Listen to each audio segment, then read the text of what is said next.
হে আকাশ, তুমি রাগে ক্ষোভে গর্জে ওঠে, তোমার ভিতরের কান্নাকে বৃষ্টি করে ঝরিয়ে দিলে। তুমি এই গাছের পাতার ময়লাকে ধুয়ে দিলে,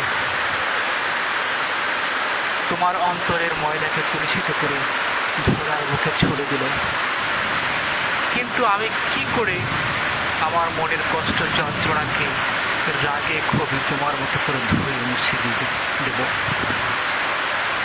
তুমি এই জনতার ভিড় থেকে অনেক দূরে, দূর হতে অনেক দূরে, শুধু চোখ দিয়ে দেখে তোমার অনুভব করি, স্পর্শ করতে পারি না। ঠিক যেমন আমি আমার মনের কষ্টকে মুছে দিতে পারি না, ব্যর্থ আমি, ক্লান্ত আমি, শ্রান্ত আমি।